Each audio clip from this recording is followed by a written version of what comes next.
Please welcome to the stage President of VettaFi, Tom Hendrickson, and CEO of TMX Group, John McKenzie.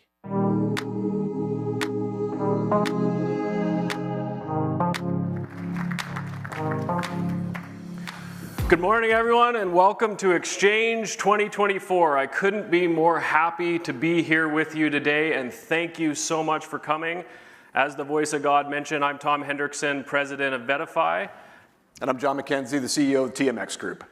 We're thrilled for our third year and the first inaugural year of the TMX VettaFi Exchange event, where we're bringing together the most important parts of our community, centered by our financial advisor community, where we're going to create a lot of educational experiences, peer learning, one-to-many sessions. We're going to do a whole bunch of things that include actually a whole host of you. I see we're out on the beach cleaning things up this morning with the Surfrider Foundation.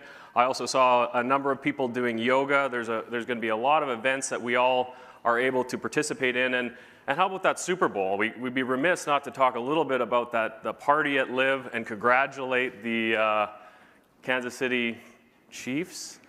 We've heard of them. I mean, the sad thing, I will apologize right now, is we thought we'd booked Taylor. But apparently she had a previous engagement last night, so no Taylor Swift today, our apologies. It was very nice of the NFL, though, to put on that exchange-related Super Bowl party to anchor the opening night of the Yeah, it was event. hard to get them to get the timing right for us, but in the end they delivered. We brought the Board of Governors together and it all came to fruition. So a couple of housekeeping items, and then John and I can set the stage for the next few days, ultimately with an eye towards how we all get the most value out of the exchange experience. I would highly recommend from your favorite app store to download Exchange Conference. If you go to any of your app stores, Apple, Google, or other, and download the Exchange event, all of the context, the attendees, everyone who's here, all the logistical elements of where you can be, when you should be there based on your desire, and then all the events surrounding the broader Exchange Conference. So please download the app. It will be a great guide for the next few days. So I'm going to take a second just to talk a bit about why actually TMX cares so much about this event in terms of this is the first time we're partnering with you on it. For those that don't know, TMX is the traditional home of the Toronto Stock Exchange in a 172-year history. But today is actually more about what we're doing to chart the next 172 years. So TMX is home to the TSX Venture Exchange, the Montreal Exchange, and now very proudly, as the beginning of this year, the home of VettaFi as well. And we're thrilled to have the VettaFi team as part of our broader team in terms of bringing new solutions to the market. For those that don't know, and I'd be surprised if you didn't because I say it a lot, and Tom's probably heard it too many times, the first ETF actually was invented in Canada. So for those of us north of the border, the ETF was actually created on the Toronto Stock Exchange over 30 years ago. So there's a rich history of ETF innovation there, and all through the last 3 decades, all through North America, of product creation that's really been keen to meeting the needs of investors. And even if you think about just the last couple of years of the advent of things like Bitcoin ETFs, I think we actually had them in Canada for the last 2 years, we couldn't convince the SEC just to look north to figure out how to do it, but eventually they actually caught up to us. With that, though, the chance to move the ecosystem ahead actually comes from this room. And that's the piece that I'm the most excited about engaging in the conference today, Tom, is that we have the entire ecosystem here. At TMX, we talk about our purpose being to make markets better and empower bold ideas. But I actually collectively believe that everyone here, whether you're an advisor, an ETF manufacturer, intermediary, we all have that collective purpose of trying to make markets better and actually bringing investment ideas and unique creative innovation to investors in a way that wasn't done before. So for me personally today, I'm planning to do the day mostly in listening mode. This will be the most I talk the entire session. I had a great mentor once in TMX who told me we've got 2 ears and 1 mouth for a reason. It's twice as much listening and half as much talking. So that's my objective today. But what I'm hoping to see come out of it is, quite candidly, the next great big idea. And it's somewhere in this room. The next great big idea of the next product that's going to be the innovation that brings new investors to our marketplaces is in a discussion that's going to come out today, or maybe on the beach, or maybe in the walk run tomorrow. Hopefully not in the pool or the pool bar, but wherever it may be, the next big idea is going to come out of this session. And as you know, Canadians are from the land of hockey, I'm a big believer is we want to skate to where the puck is, not where the puck's been. And so that's what we're collectively looking for, is where the puck's going and how we can actually engage with everyone to bring it to fruition. So my last thought, Tom, before I turn it back to you, is I do want to take a chance to actually say a couple of thanks to Tom, to you and all the VettaFi team. There's a tremendous amount of work and effort that goes into putting this conference on. I've gotten to meet quite a few of the people that are doing the work to do this, and I think we can all agree that's come off without a hitch. So thank you to everyone that's put this together. A quick round of applause for everyone. I know it's going to be a fantastic event. Take it away, Tom. Thanks, John, and I'll pick up on that thanks, and just want to thank everyone in the room for being here. We've all made the choice to come down here and ultimately learn and grow together, so thank you for the support of the event, choosing to come down here, everyone in attendance, but also the more than 115 sponsors who make this event an opportunity. You are true partners. We look forward to doing so many things with you, not only at Exchange, but the conversations that we'll have at Exchange and are fostered here at Exchange can continue to drive our businesses forward in growth mode. And I want to talk a little bit more about the framework for the next few days, and that kicked off yesterday. So we had a couple of great tracks. We had an industry conclave where more so the industry got together, and we had some great financial advisor related educational sessions where there was CE credit. Those two started in earnest at 2 o'clock yesterday, and the houses were packed and the engagement was high.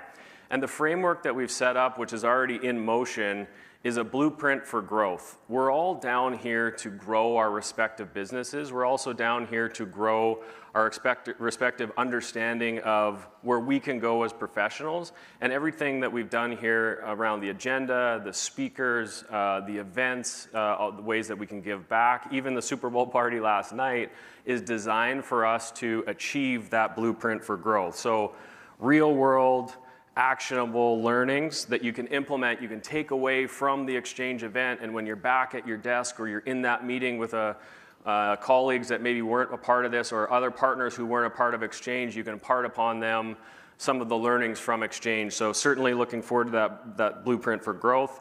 And we're doing that through an array of ways, of mediums. So I'd encourage you to take advantage of, we've got lunches, we've got the Susan G. Komen walk tomorrow morning, which is a great opportunity where, you know, there's nothing like being in a pair of gym shorts and a t-shirt to talk about, you know, how you can grow your business together while you're giving back and raising money for a cause that I know is really important to so many of us. It was great, again, seeing the folks out there cleaning the beach. Thank you to the Surfrider Foundation.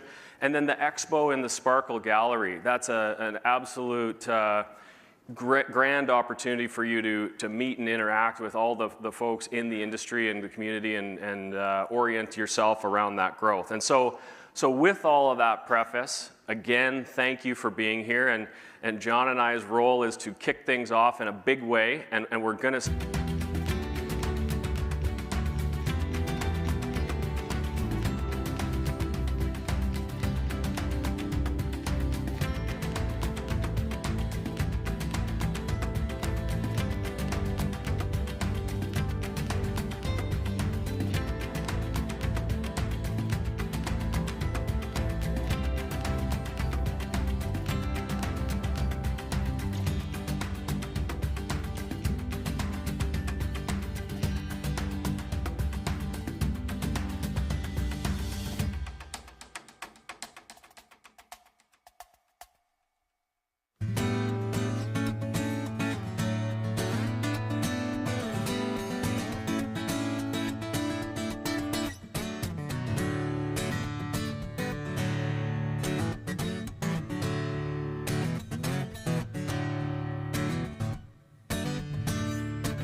Morning, everybody. Welcome back. I'm Laura Krager, the editor-in-chief here at VettaFi.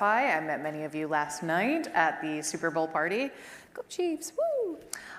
We are so lucky to have our next speaker with us again this year, JP Morgan's Asset Management's Chief Global Strategist, Dr. David Kelly. He's going to help us understand why now, more than ever, we need to remain disciplined in our investment strategies. And that is definitely not easy in the world that we're finding ourselves in and in a tumultuous start to the year already. So if you could please welcome Dr. Kelly with me to the stage once more.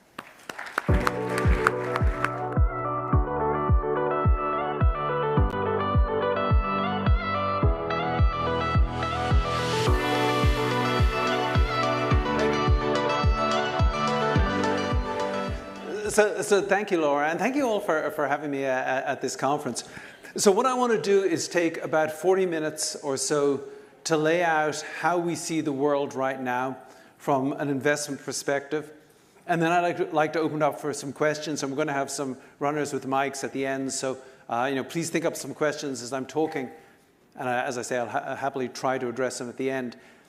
I think the most important thing, and really what we focus on in the Market Insights team at JP Morgan Asset Management, is seeing the world with clarity. It's not about predicting the future with some kind of mythical vision. I don't believe in that. I don't believe I know where the S&P is going to end this year, or even where the 10-year yield is going to be exactly at the end of this year. But what I do think is important for investing is to understand where we are. Now, just a quick show of hands. How many people here get our guide to the markets? Okay, that's pretty impressive. But if you don't, please reach out to anybody at JP Morgan and we'll get you on the list. We update it by 10 a.m. every morning, just so you've got the latest numbers. And they're pretty impressive because at 10 a.m. this morning, we'll be updating to show we're now, S&P 500, 5,000, which is kind of amazing.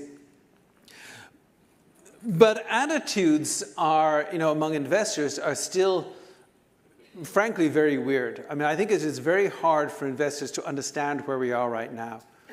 I was looking at some numbers on consumer sentiment a few months back in November. They were still looking really low. And at that point, you could look at inflation and unemployment and you could demonstrably show that we are with, we had the lowest combined inflation and unemployment that we'd had lower than we had 83% of the time in the last 46 years. And at the same time, consumer confidence was lower than it had been 83% of the time in the last 46 years. In other words, what we had was a top quintile economy with a bottom quintile attitude. And that really, to me, speaks to the way that people's minds are being distorted today. When I arrived in America back in the 1980s, you could turn on the evening news, and the joke was it didn't matter who you turned on, which station you turned on, because it was all the same news. You watched CBS or NBC or ABC. It was the same stories in the same order. You could flip channels, it didn't make any difference. You even synchronized the ads. And today, people get, it may be boring, but at least we're all drinking out of the same fountain of knowledge. Now nobody watches the evening news. If they get any news at all, it's from a cable news show, either from the left or from the right. And that is amplified by a really toxic social media feed from the left and the right, and it just divides us. But what's more, the only thing that these two channels of information have in common is that they make money by selling advertising, and the only way they can sell advertising is by making people very scared and very angry. And so that is the product they sell. Be very scared and be very angry. And that is no basis for making investment decisions. And that's why what we do, what you do every day is so important, to help people see the world the way it is. So what I want to do today is I want to talk about where we're going in 2024 in terms of the US economy and the Federal Reserve. I want to talk a little bit about what's going on overseas and what we think that means for the US dollar. I want to talk about valuation.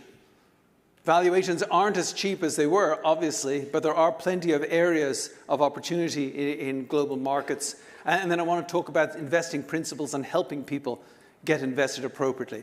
But before I start with 2024, I just want to shout out to 2023. I guess we've closed the books on 2023, but we should recognize that actually this is and has been a very good economy. We have got, the unemployment rate has been at 4% or below for 26 consecutive months, and that is the longest string since the late 1960s. The inflation rate has come all the way down from a peak of 9% down to about 3%, and it's going to continue to fall. We've got, last year, we estimate that $11.8 trillion in wealth was created. The S&P 500 went up by more than 20% last year. A diversified 60-40 portfolio beat cash by more than 3 times. And the economy, which is supposed to go into recession, but according to many people, didn't even come close. And growth actually accelerated. We created 2.7 million jobs. So first of all, let's recognize we went into this year with a lot of momentum. So what's this year going to look like?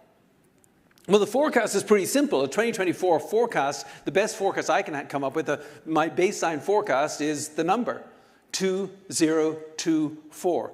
2% real GDP growth, 0 recessions, inflation falling to 2%, the unemployment rate staying at 4% or below. I think that's what's going to happen in 2024. There are risks, and we'll talk about those, and I'm sure I'll get those in the Q&A, but overall that's where I think we are.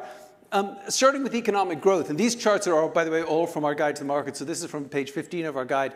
But if you look at economic growth, these are the last 4 quarters. You can see how growth accelerated in the 3rd quarter of last year, the 4th quarter of last year, and even in the 1st quarter of this year, we think growth is going to be somewhere between 2 and 3%.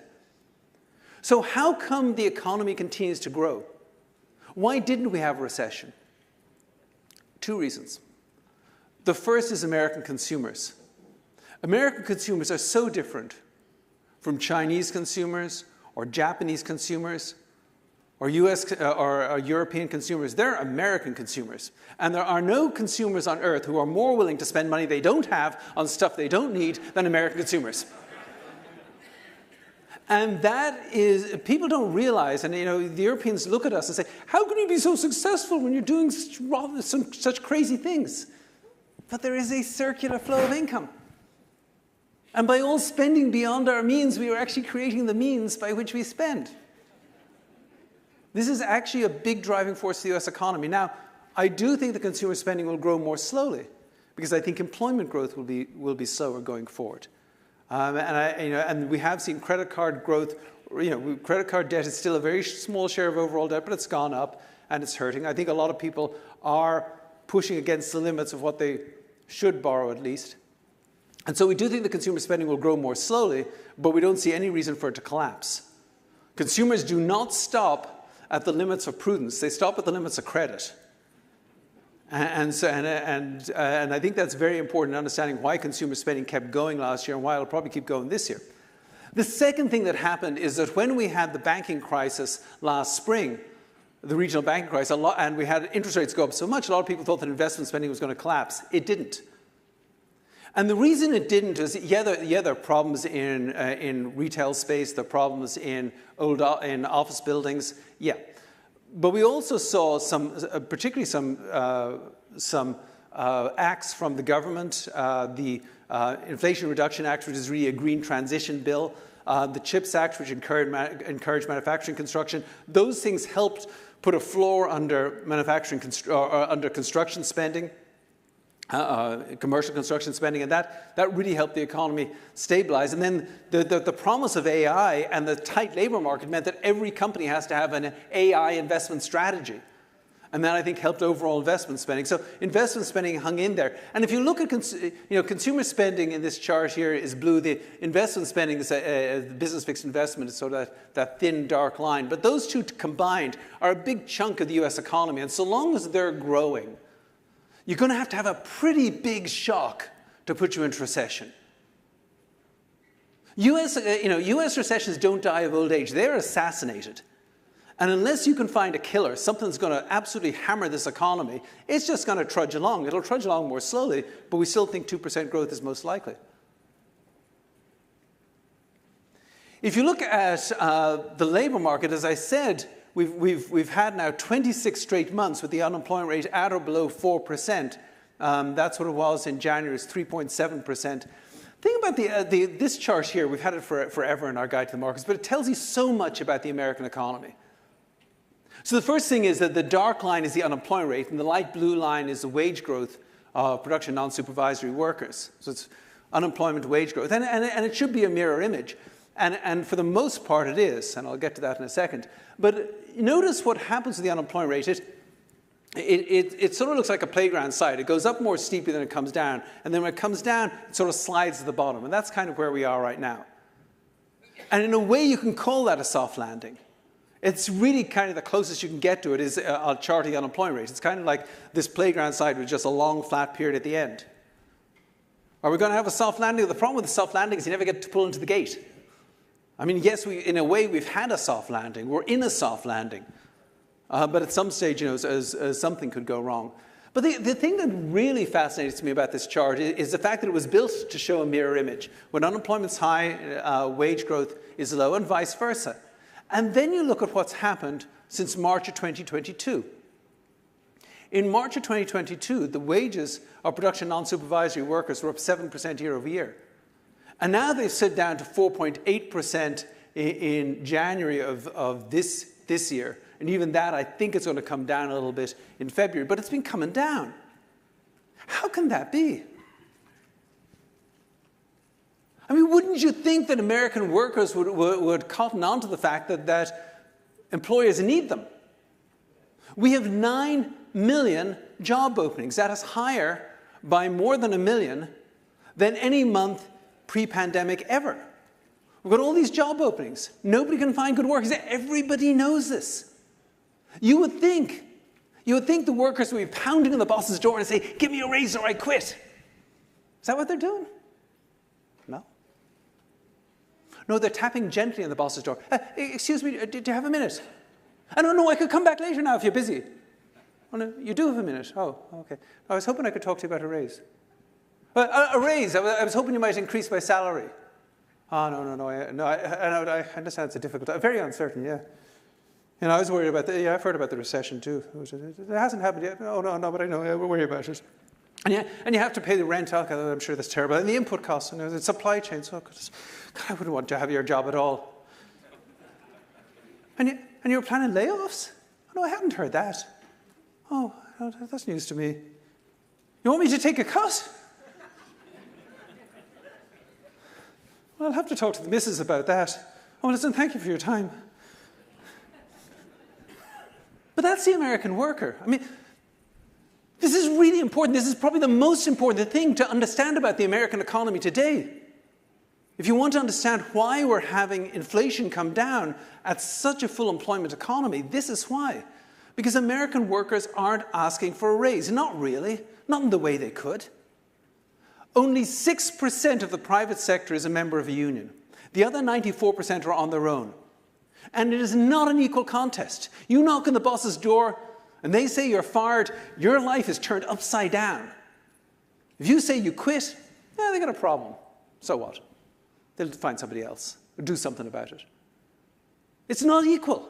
And there must be 50 ways to stiff the workers, and American businesses figure out every one of them. They're experts at coming out with reasons why you can't get a pay increase today. I know, just hang in there. Long run, you'll be fine. Yeah, sure.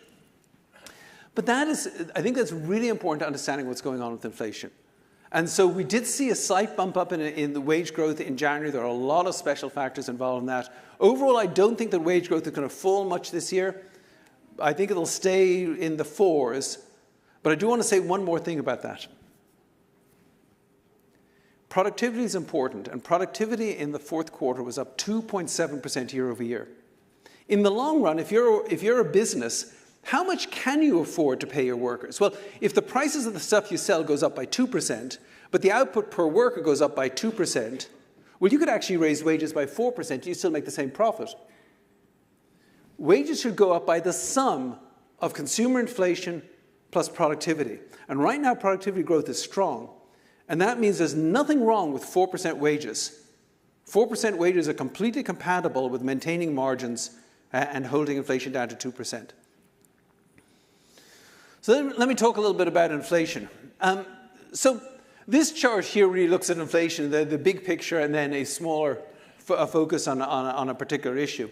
So on the left-hand side, we show the year-over-year CPI inflation rate, not seasonally adjusted, hit 9.1% in June of 2022. And then it has been sliding ever since. So we're down to about 3.4% at this stage on inflation. But you look at this chart here and you see what's happened. Okay, so we had food and energy inflation, and what really happened, I mean, let's back up a bit. For a year, the Federal Reserve said, we think this inflation is transitory. And then people started throwing tomatoes at them. And they couldn't say that word anymore. But the truth is it is and was transitory. This was a transitory inflation caused, first of all, by the pandemic and the fiscal policy response, and then extended by the effects of the war in Ukraine. And it is gradually fading now. Food prices back down to normal. Energy prices back down to normal. Supply chains essentially back down to normal. We've got a small issue with the Red Sea and so forth, but for the most part, supply chains back to normal, inventories back to normal, goods prices not giving us a problem. So then we've got to look at services prices, and the overall picture, the big problem is down at the bottom of the left-hand chart. You see those dark bars that everything else seems to be built on top of? That is shelter. Shelter is 34% of CPI inflation. It's rent, about 9%. It is hotels, 1%, not very important. And it is owner's equivalent rent, which is 24%, which is this most ridiculous concept. Owner's equivalent rent is the rent that you would pay in the house that you live in and you own if you're renting it, except you don't rent it, so nobody pays it. So why it's in there, I have no idea. The problem is the way the government measures it, it tracks off rents, almost one-to-one. And rents themselves, they don't look at rents being negotiated in the marketplace month by month. No, they look at, well, what's the rent you're paying now? Okay, and the last time we talked to you, what was it then? Okay, what's that year-over-year increase? And because of that, owner's equivalent rent is still up 6.5%. Overall rent is up 6.5%. But we know it's turning because we know there's a lot of multifamily supply coming onto the market. And we also know that negotiated rents in the marketplace are basically growing by no more than a 2% annual rate. So we know this thing is turning. That dark blue line is turning, and it's going to keep falling. And I just want to point something else out. If you look at the axis there, that accounts for over 2% of the 3.4% inflation we have. 66% of the inflation that we have in America today is rent and owner's equivalent rent, and it is bound to fall all the way through 2024. And so you look at that and you say, well, okay, inflation is coming down. You go, why is the Federal Reserve so worried? And Jay Powell, and to give his due, he doesn't talk about this as much as he did, but he said, yeah, that's all fine. I got it. But what about core services? So we'll take out food and energy, and we'll take out housing, and we'll take out goods. So core services ex housing. How about inflation there? Now that's a big, homogeneous or heterogeneous bunch of services, and they're all getting pushed up by wages. And until that's under control, inflation's not going away. But is it? Well, if you look at the right-hand side, we look at core services ex-shelter in the CPI. And you look at that chart, the first thing that jumps out at you is, what on earth is that red bar there? Well, I'll tell you what that is. That is transportation services. That is auto repair, auto leasing, and particularly auto insurance. Auto insurance last year, believe it or not, was up by 20.4% in the last 12 months. That's the way the government measures it. Now, again, it's kind of like the shelter thing. They don't ask people, okay, you just negotiated you just took out a new insurance policy on your car. What was the charge? They say, okay, if the book of business you got as an insurance company, how much is the book of business right now? What was it a year ago? And of course, it's up a lot because the new car prices were up a lot, used car prices were up a lot. But guess what? They both stopped falling since the start of the year. And we know this thing is going to turn. And between them, shelter and auto insurance, you've got 80% of the year-over-year increase in CPI is just autos and shelter, or auto insurance and shelter. And we know this is going to turn. So even if wage growth stays at about 4%, I know I'm hammering away at this point, but it's so important. People, going into this year, everybody said, yeah, but what if inflation's sticky? Look, inflation's not going to raise, it's not going to stick, it's going to fold. It's coming down. We're heading back towards 2%. This is not an inflation-prone economy.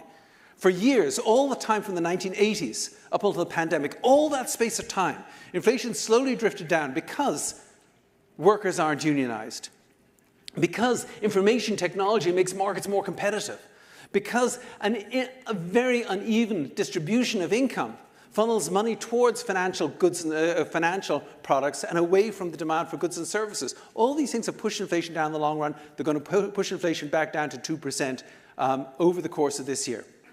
Now, there could be, that's not a for sure, because of course we could have some problem in the Middle East, spikes up oil prices, and then that forecast is wrong. But barring that, inflation is going to hit 2% this year, and the Federal Reserve simply doesn't need to worry about it. Let me talk about profits. So we are most of the way through the earnings season for the fourth quarter. My colleague Nimish Vyas every day sort of updates us on the fourth quarter. And it looks like 2023 was kind of flat at the end. I mean, we're going to be up 1 or 2% on pro forma earnings, but there's not much there. And yet the analysts right now are saying 11% growth this year and 12% growth next year. And honestly, they're smoking something. I mean, what we found is that analysts, they tend to fall in love with the companies they follow. And so what they do is they have great dreams as to what these companies are going to do. But if you've got an economy grown at 2% real, with 2% inflation, with tight labor markets, you are not going to get back-to-back double-digit years in operating earnings growth. It's not going to happen. But I still think that earnings will grow. I mean, I do understand why analysts can be optimistic about this. Because to me, the much more important chart is not what we do in the short run in a very difficult environment. It's what we've done in the long run. This chart here, and it only goes back to the start of this century, but it looks at S&P 500 profit margins. Is that straight line across? Is it kind of up and down? No, it is sloping straight up. This is a testament to the ability of American companies to maintain margins and to grow margins. There are two things I've learned about the American economy in my years here. One is never underestimate the American consumer and their ability to spend money they shouldn't spend. And the second thing is never underestimate the ability of American companies with sharp elbows to basically squeeze costs and push up profits. They're very good at it, very good, the best in the world at it. And so while I think that we're going to get single-digit earnings growth this year and next year, I don't think we're going to get double digits. I still think, though, that until this economy hits recession, we will be able to grow profits. And that's a good basis from which to build financial market returns. And then we get to the Federal Reserve. So the Federal Reserve they meet next in the middle of March. We don't expect them to cut rates. I mean, the truth is this economy is just too strong for them to be in any hurry to cut rates. And I think they've kind of said that. People wonder, why is the futures market getting it wrong then? Why does the futures market think the Fed's going to cut 5 or 6 times when the Fed themselves are saying, look, we think we'll cut 3? Well, I think it's really important to understand this. This is not actually a paradox, because there are really two possibilities. I'd say there's about a 60, maybe 70% chance that we avoid recession this year. If we avoid a recession, then 3 rate cuts is right, if inflation comes down. If we have a recession, then the Federal Reserve isn't just going to cut 3 times. They could cut up to 300 basis points. Just getting ready. They think that in the long run, we showed the purple diamond there. They think in the long run the federal funds rate should be 2.5. Well, we're 5.25 to 5.5 right now. They could cut 300 basis points. If you take a weighted average of probably no recession 75 basis points and possibly recession 300 basis points, it's easy to get to 5 or 6 rate cuts. That's what's really going on. I think that's the way to think about it. It's simply a weighted average of 2 scenarios. But as I say, our base case is that we avoid a recession, in which case the Fed's going to take their time. Should they cut earlier? Maybe, but I don't think. The one thing I'll say is this. If and when the Fed starts cutting rates aggressively, it's not going to do any good at all. It's not going to stimulate the economy one iota. It's just going to scare people. So at the moment, I'm quite happy if the Fed just cuts rates 3 times this year. All right, let me talk a little bit about the rest of the world. So this is our PMI heat map. Now, most people don't like talking about the rest of the world because most people don't like investing in the rest of the world. How many of your clients would you say are overweight international right now?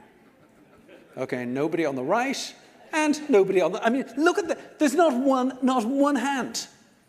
I'll get back to that in a minute. But it is important to talk about it. So what we're seeing in the world economy is we're actually seeing a bit of a pickup in growth. And I really love this chart because it tells you stuff before the anecdotal evidence, before the popular wisdom gets there. This is a composite PMI index looking at manufacturing and services around the world. Green is good, red is bad. You can see the great financial crisis over there. You can see the pandemic recession back there. You can see in January 2024, things did perk up a bit.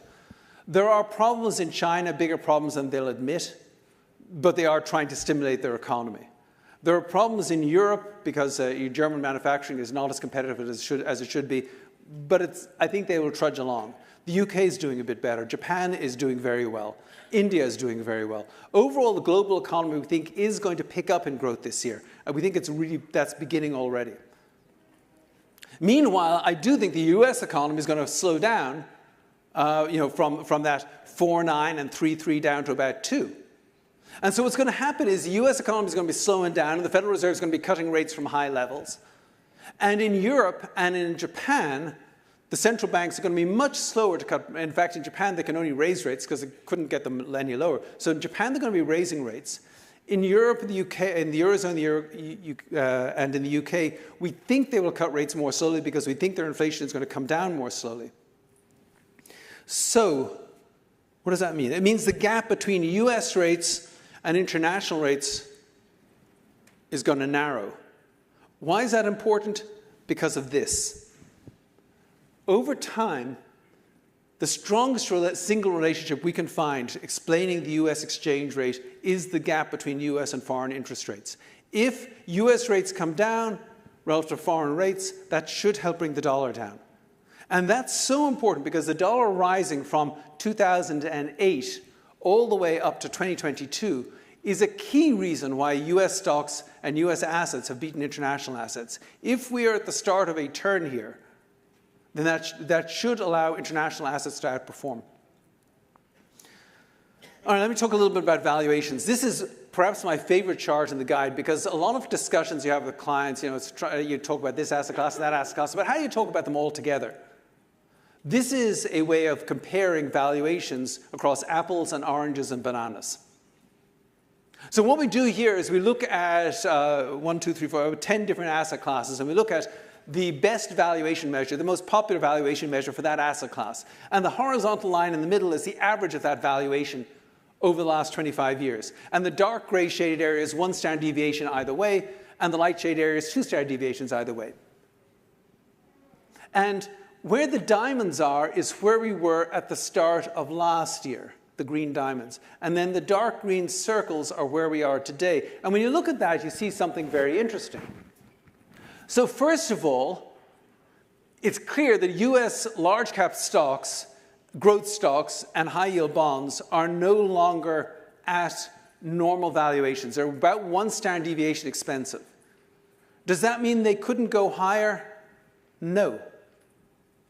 PE ratios, like consumer spending, don't stop at the limits of prudence. They stop at the limits of exuberance. There's no reason why people couldn't get carried away. And so long as you've got stable growth and easy funding and liquidity, these things, we can see a further extension of what we've seen.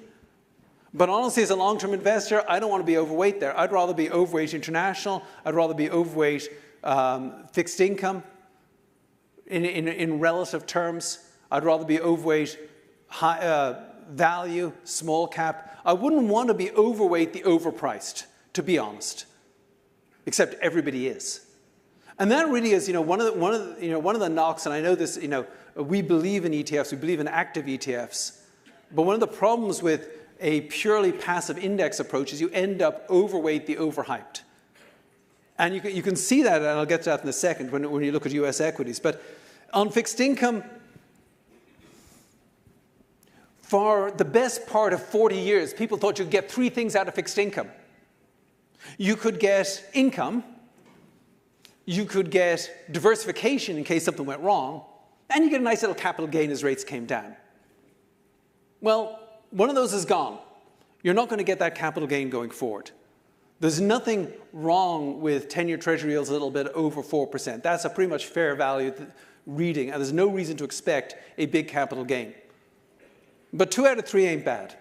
And I think people still need to have fixed income in a portfolio. It's not very expensive relative to history either. I think it's important to have fixed income in a portfolio, but I would not take a big credit bet, and I would not take a big valuation bet within fixed income. Within US equities, what we focus on here is the top 10 stocks, which of course includes the Mag 7. And look at where we ended on February 7th. So this is last Wednesday. We ended up with 33.7%. Over a third of the market cap of the S&P 500 was concentrated in these 10 stocks. But if you look at the chart up on the table up on the left, they are selling at a forward PE ratio of 31 times. That's beyond the limits of prudence. That's the limits of exuberance there. And of course it could go further, but I think it makes sense for long-term investors to be a little underweight those mega cap and overweight other parts of the index and other parts of global financial markets. International, this is the saddest chart in the book. And if the left-hand side were just performance, it would be sad. But it's not performance. That's valuations. That shows how people's perception of international equities, the value of an international stock, has fallen over time. On average, you used to have a discount about 16%. So $1 of international earnings, future international earnings, was worth 16% less than US. And that seemed like a lot. But it has fallen. It's now more than 2 standard deviations cheaper than that. You can get a 35.4% discount on international equities. Just buy international as opposed to the US, it's 35% cheaper. The dividend yield is double. If you just want to get income from an equity portfolio, just buy international equities. It's going to pour income at you. And I know this has happened ever since 2008 partly because the dollar has been going up, partly because US investors, they hate international. And we not only is the US, the US is about 64% of the global stock market capitalization. And that's worth thinking about. Does it really make sense that 64% of the world's stock market opportunity exists in the United States? I don't think it makes much sense. But the other thing to think about is that 64% of the world's stock market investors probably reside in the United States. And they've never seen anything good come out of the rest of the world in the last 15 years. And so they overweight the US. And it's very hard for international to outperform if US investors shun international. It's a big part of the story. But as a long-term investor, I'd want to have some international in portfolio. I believe in valuation investing. I think there's an opportunity here. I don't think it makes sense to be underweight international. Alternatives. We have a guide to alternatives, and anybody who wants to can please sign up for our guide to alternatives. It's a long story, but the key thing that we when we look at all the pieces of alternatives that we talk about in our guide to alternatives, the thing that strikes us is each of them is not so much a utility player, but a specialist. It's kind of like special teams and offense and defense last night. You can get alternatives that provide you with diversification. You get alternatives that provide you with income. You can get alternatives that add to total return. It's a very important slice in a portfolio, particularly when you're trying to guard against all sorts of risks, including inflation. But they're really something to think about, and I think the alternatives industry has become more and more important for individual investors. All right, 1 or 2 quick other points, then I want to open up for any questions. One point is please try to get your clients to invest in long-term assets. The thing, of all the phrases that I heard last year, the one that annoyed me the most was when people would happily tout, oh, cash is king. Yeah, cash is king. Cash must be an awfully modest monarch if it is king. Because cash allows other long-term assets to outperform it almost every single year. Even last year, when cash is supposed to be king, a 60-40 portfolio, Bloomberg Ag and the S&P 500, beat it by more than 3 times. Cash is not sensible for a long-term investment. Because what's going to happen is when rates come down, the opportunity is going to go away. And in fact, what we use, this chart is probably the most dog-eared chart in the guide last year. We used it all the time. Because what it shows is we went back and looked at the last 6 interest rate cycles. And we looked at, well, what happened when CD yields hit their peak? And the little dot shows the peak CD yield. And yes, it was kind of nice. But in fact, over the next 12 months, we show what the return from CDs was in gray. We show what the return from fixed income in dark blue. We show the return from equities in green. We show the return from a 60-40 portfolio in light blue. In 6 out of 6 cases, ordinary Bloomberg Ag fixed income beat CDs in the next 12 months. In 5 out of 6 cases, equities did. In 5 out of 6 cases, 60-40 portfolio did. If you're a long-term investor, be in long-term assets. Why won't people do that? Well, they're scared about lots of things. One of the things they're scared about this year, of course, is the election. Look, people have strong views in politics in America. They're entitled to them. It's not our job to tell people how to think about politics or how to vote. I will say, though, when it comes to investing, the lesson of history is do not let how you feel about politics overrule how you think about investing. On the right-hand side of this page, we show that whether you're looking at real GDP growth or the stock market, whether you had a divided government, Republican control of the White House and Congress, Democratic control of the White House and Congress, it didn't matter. In all cases, on average, the economy grew, the stock market went up. The truth is this economy has never flourished because of wisdom emanating out of Washington. That's not what drives it forward. What drives it forward is we've got 335 million people in this country who want to buy more stuff, who want to work more hours, who want to get ahead. And that's what drives the economy forward. So don't overestimate the importance of Washington control. The second thing is, and this is even more to the point, is if you look at this chart on the left, I mean, it would be funny if it wasn't so sad. This is a survey that's been done for many years by the Pew Research Institute. And they ask people, not about where do you think the economy is going, but how is the economy right now? And they ask people, how's the economy right now? And what we should put down here is the combination of people who said, oh, it's good or it's excellent. And then they ask one more question. Oh, by the way, would you say you're a Democrat or a Republican or independent? And so we put down the Democrats and the Republicans. And we stood back and looked at the chart. OK, so when George W. Bush was president, the Republicans thought the economy was great, and the Democrats thought it stunk. Then when Barack Obama was president, the Democrats thought the economy was getting better, and the Republicans thought it stunk. The moment Donald Trump was elected, the instant, Republicans thought the economy was doing great, and Democrats thought the economy stunk. And as soon as Joe Biden got into office, guess what? The Democrats thought the economy was doing great, and the Republicans thought it stunk. That doesn't say a lot about the intelligence of the American voter, does it? But more to the point, we know that people invest to some extent based on how they perceive the economy. And what this means is there are a whole pile of Republicans who missed out on great returns while President Obama was president, and there are a whole pile of Democrats who missed out on great returns when President Trump was president. Don't let how you feel about politics overrule how you think about investing. And then finally, don't wait. Don't wait until you feel good. Of all the things that the conversations I hear that people have with clients about investing, the one phrase that drives me nuts the most is when people say, I get everything you're saying. No, I understand it. And it's really interesting. But if you don't mind, I'd just like to wait until I feel a bit more comfortable. Of all the things they say, there is nothing more damning to their financial future than the idea that they're not going to invest until they feel comfortable. Because when do people feel comfortable? People feel comfortable when the market is high. And when do they feel uncomfortable? They feel uncomfortable when the market is low. If you commit yourself to getting in when you feel comfortable and getting out when you feel uncomfortable, it's just another way of saying I'm going to buy high and sell low, and that is the exact reason why the average individual investor has never realized the full potential of financial markets. This chart here says it in numbers. We went back over almost 50 years. We looked at consumer sentiment. We marked off 9 peaks when people felt the best and 9 troughs when people felt the worst. And we asked a simple question: what did the S&P 500 do over the next 12 months? Turns out if you'd bought at a peak in confidence when people felt the best, the market was up 3.5%. If you bought at a trough when people felt the worst, the market was up 24%.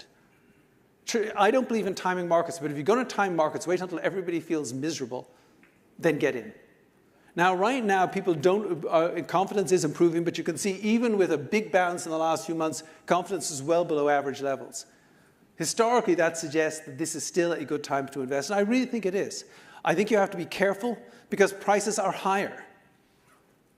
You need two things to invest in the long run. You need courage and you need brains, but you need them in different quantities at different times. When the market is at a trough, when the market's sold off and you've got a huge bear market and a recession, all you need is confidence, because it's a no-brainer that the market's going to come back up at some stage. When you get to higher levels, you need brains. You need to think about what is overpriced and overhyped and too expensive, and what actually makes a lot of sense. And there's plenty of stuff that makes sense here. The international stocks, value stocks, small cap stocks, plenty of fixed income, plenty of alternatives. There's lots to invest in. And I, you know, when I look at the economy last year, it was very good. This year, it still looks pretty good. We think this is a good time for the global economy. I mean, the truth is, markets usually go up. It's usually a good day to invest.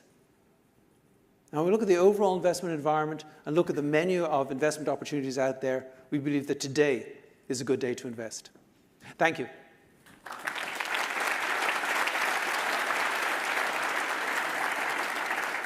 Thank you. So I've got 10 minutes on the clock here, and this is very dangerous, but I would love to open it up for some questions. So we've got some runners here with mics. If you just raise your hand, we'll deal with questions. So yes, you're first there. Go ahead. Just any thoughts on the going forward need for a higher neutral rate of interest?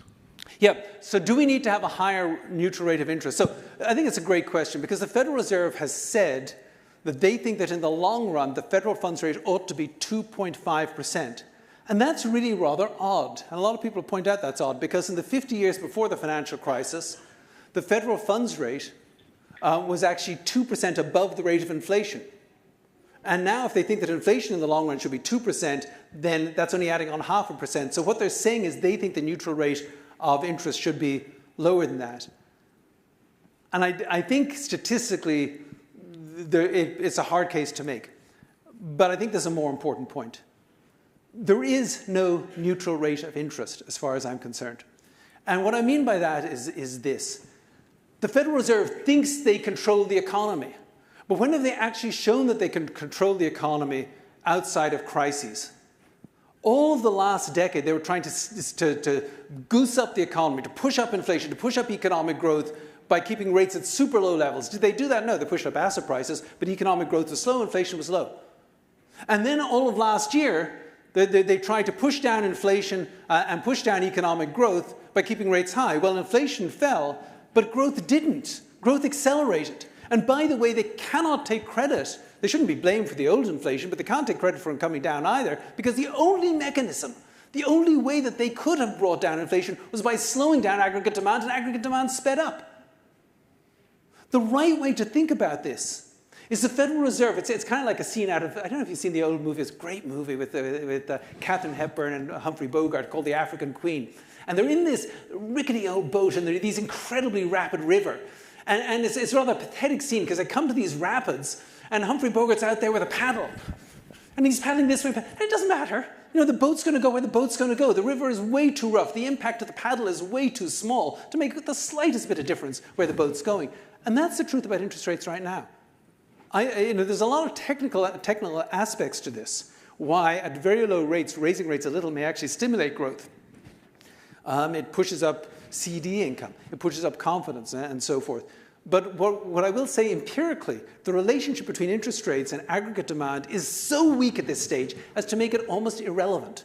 So the Federal Reserve should not lose any sleep about getting that number wrong, because I don't think it matters. What I think the Federal Reserve should do is get rates to a normal level and stop trying to stimulate economic growth or slow economic growth down. Just don't try to manipulate and distort financial markets, because that's really what they've done.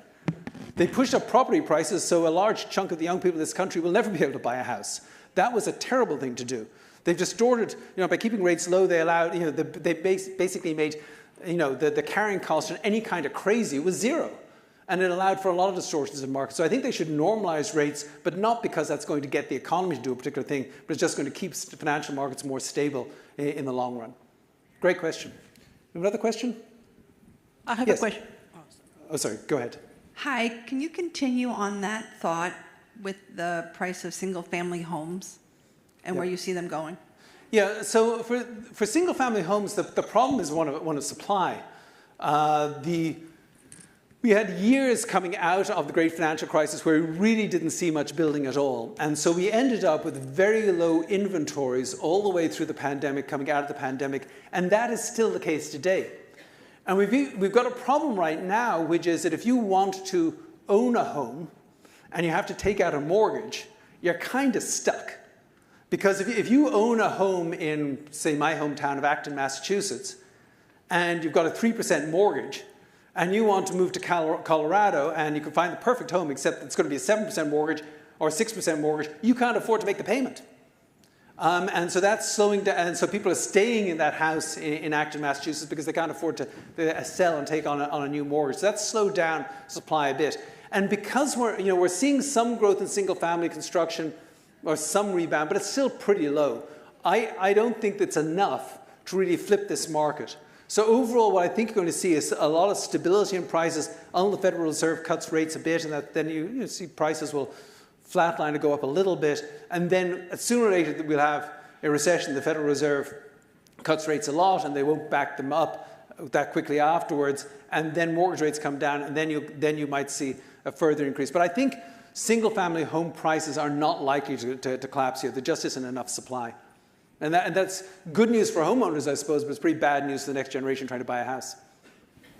Is there another question? I have a question. Yes. Go ahead.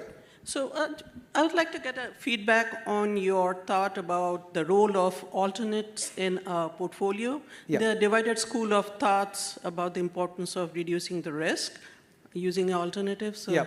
I'd like to get some feedback. Thank you. Yeah, so you can reduce risks. So there are two ways that alternatives help you. One of them is a lot of them are just non-correlated with public markets, and that's very important anyway, because for something to diversify a portfolio, you don't need negative correlation. Zero correlation will work. In fact, anything under +1 correlation actually reduces the volatility of a portfolio. So it's absolutely fine to have real estate or private equity or private debt or something else in a portfolio from that perspective, because it can reduce the overall volatility of the portfolio. Beyond that, though, of course, you have to look very closely at the alternative itself and who's managing it. I do think that there are potentially plenty of risks bubbling up in areas such as private debt, in some areas maybe of private equity. In some areas of real estate, but there's a huge gap between good and bad managers in that space. I think there are opportunities in transportation and infrastructure, but the nice thing about them is not so much that they will zig when the rest of your portfolio zags, but they just won't do anything when the rest of your portfolio zags. And so I think you do get a certain amount of diversification benefit from it, but not so much because of it being negatively correlated with public markets, but simply not having less than relatively uncorrelated with public markets. Two other things to say about that. One thing is it is also important, I think, to think about the illiquidity of alternatives, because some of that lack of correlation is simply because of lack of frequent pricing, which can be useful, but it's important to sort of try to work through that in thinking about what the true value of these assets are if you had to liquidate. And then the other thing I'd say is, my view on inflation. I think inflation is coming down, but I could be wrong. And what we know about alternatives is that they are a very good diversifier against inflation. And what we discovered in 2022, again, or rediscovered, is that if you have inflation, inflation can kill both stocks and bonds at the same time. And so I think 2022 really is a poster child for why it's good to have portfolio or have alternatives in a portfolio to diversify against risk, because against that big inflation risk, they are very important. Is another question? Yes. Yeah, thanks for the presentation. I want to go back to international equities. So you talked a little bit about interest rate parity being one of the reasons why maybe that valuation gap can close, but is there anything else that's going to get the international underperformance to turn around? Because to your point, a lot of the investing world is U.S. based, and that's likely not going to change. Well, I think the other thing is that we are seeing in Europe and in Japan, we're seeing a lot more shareholder-friendly attitudes in the within the government or within legislation and within regulation of financial markets. So I think there's a lot of promise there. I also think there's a lot of promise in the fact that we are at full employment, and the population growth, the working age population in the United States is only growing by about 0.2% per year. There's obviously more growth in emerging markets than that. So I think there is a growth opportunity, and then I think there's sort of a reform story. And then there's also just a company-by-company story. There are lots of areas, such as the green transition, where Europe is well ahead of us, or in more competitive manufacturing, where countries in emerging markets may be ahead of us. So I think there are other parts of it, but I do think the linchpin to this thing is the US dollar falling, causing international returns to beat domestic returns for a year or two, and then suddenly people are saying, wait, why didn't I have international in my portfolio? And what we see is these very long, almost sort of Kondratiev waves, the waves, these years and years of international outperformance or underperformance. And if we get going on a trend of international outperformance, it could last a long time. You know, as my friend Jordan Jackson puts it, if you think about this as a ninth inning baseball game in terms of international and domestic, we're at the national anthem. I mean, there is a potential for a long-term outperformance of international relative to domestic. But again, I really want to emphasize, more than anything else, it's about risk management. Again, as I said, I don't think people should allow politics in the United States to outweigh, how they feel about politics, outweigh how they think about investing. But if you're of a mind that if the election goes the wrong way in November, that this country is doomed, if you really think that, then why are you zero-weighting international? Have some international in a portfolio. It's a good way of diversifying, apart from being a very attractive investment opportunity in a number of scenarios. Listen, I am out of time here, but I really appreciate this opportunity. Please sign up for the guide, and again, thank you very much.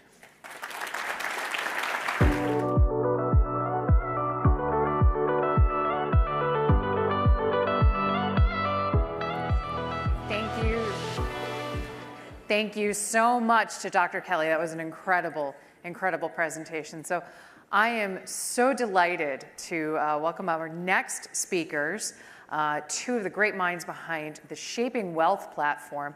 So this is going to be a little bit different. First, we're going to have a presentation given by Neil Bage. It's going to be about 30 minutes in length, and then we're going to bring on his partner, Brian Portnoy, for a Q&A. I'm going to ask them some tough questions, and we're going to have a good time. So first, let me introduce Neil to the stage. So Neil, he has worked with advisors for about 2 decades now. He built a multi-award-winning behavioral insights platform that really transforms the human experience of money, and has helped. For an entire career, he's been helping advisors get a sense of better how to understand and work with humans and help them with their money. So thank you so much. Please help me welcome Neil to the stage. Neil?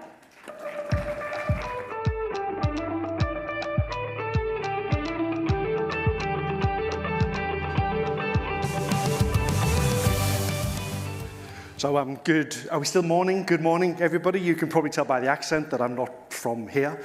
I flew in yesterday from the UK, so it's great to be here and just spend the next 30, 45 minutes with you all talking about the Playbook for Human Advice. Now, what do I mean by that? Over the last 5 years, maybe 10 years, there's been a significant shift in the way that financial advice is delivered, with more of a focus on behavioral finance, positive psychology, emotional intelligence. And that mindset shift, that shift in business model to a more human-centric or human-first approach, yes, it's a mindset shift, but it also requires us to understand how we do that in a better and more efficient way. And so at Shaping Wealth, we've built the playbook for delivering human-centric, human-first advice. And what I want to talk to you about over the next 29 minutes is what that playbook is. Now, before I do that, we need to ask ourselves a fundamentally important question, because it's fine having this grand title of the human playbook, human-centric playbook, but actually the question we need to ask ourselves before we start is, what does it mean to be human? You're kind of probably thinking that's a really stupid question to start with, but actually it's not. It's a profound and fundamental question to be able to continue this conversation. My favorite author of all time is a Brit, Charles Dickens. My favorite story of all time is A Christmas Carol. But this book here, A Tale of Two Cities, is one of his most adapted books, and it has, I believe, one of the most famous opening lines of any book. I can hear it already. There we go. It was the best of times, it was the worst of times. This book was written in 1859, and I believe, 165 years later, I believe that statement still rings true in 2024. What do I mean by that? Well, as human beings, we have to face these challenges and paradoxes as we go through life. From a best of times perspective, we have never been more connected. I can pick up my mobile device and I can connect with thousands of people at the touch of a button.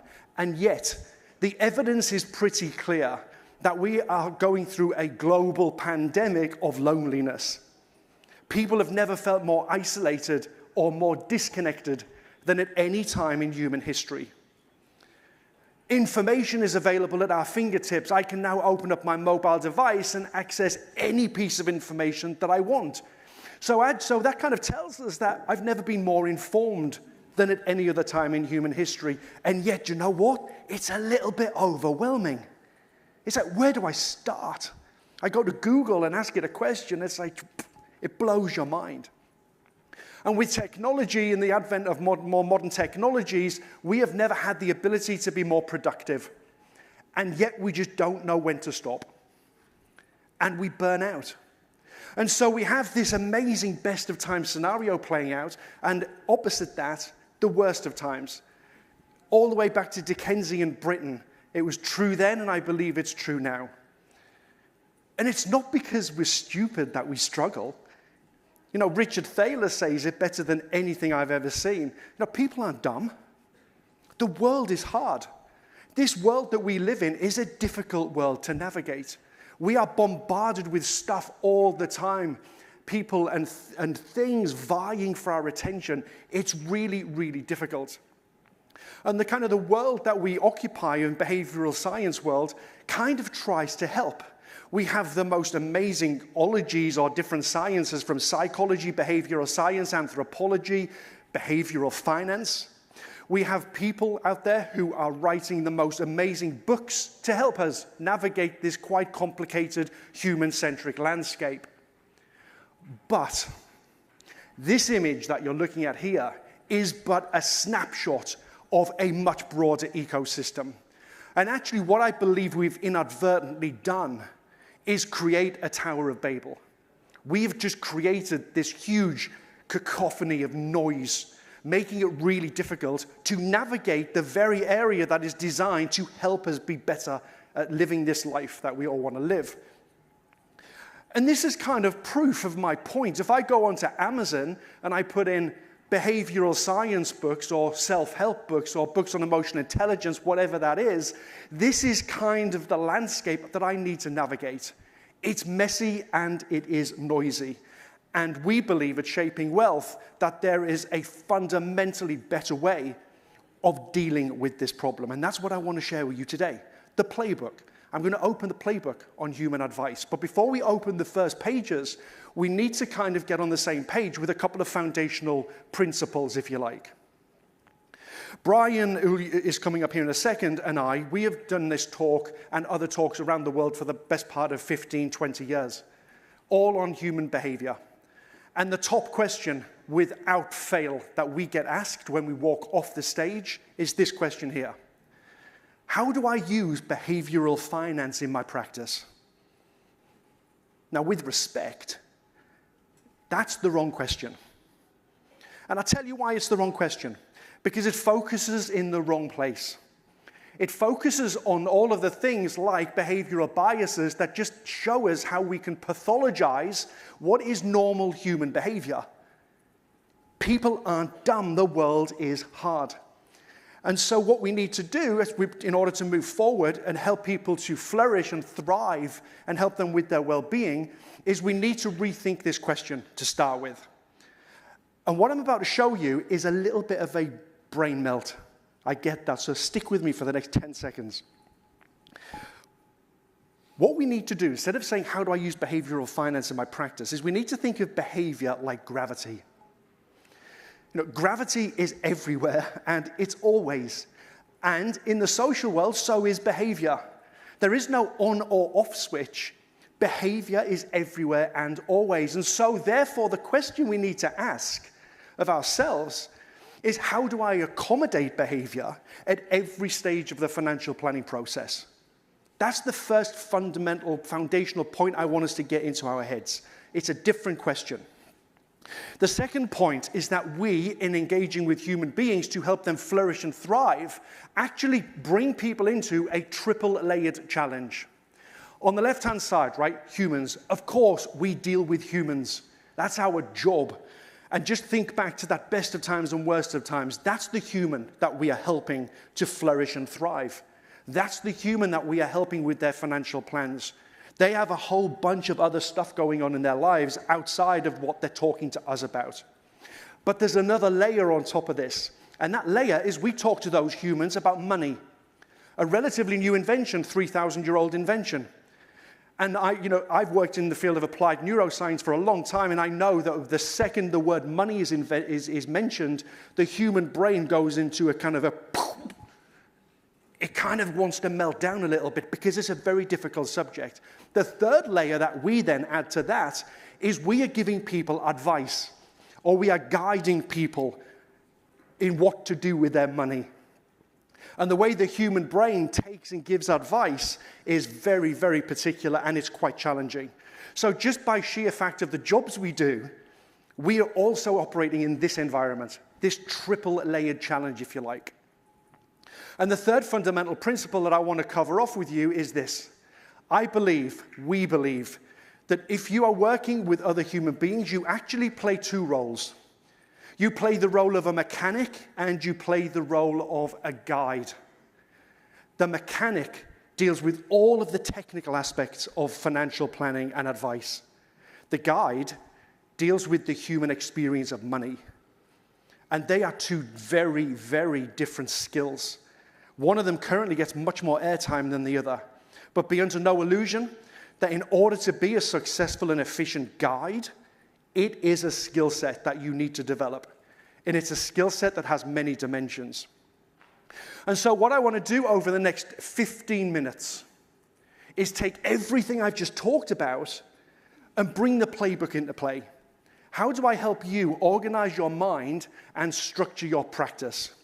We do that by opening the playbook on delivering human advice. Now get ready for what you're about to see, because I am going to go at some pace. Are you all ready? Okay. Page 1 looks like this. I've already alluded to this. The world is hard. It's messy. Lots of stuff coming at us all the time. So what I want to do in order to talk through this is I want to take this chaos and I want to create a sense of order and calm. And the playbook follows 6 key steps. And they look like this.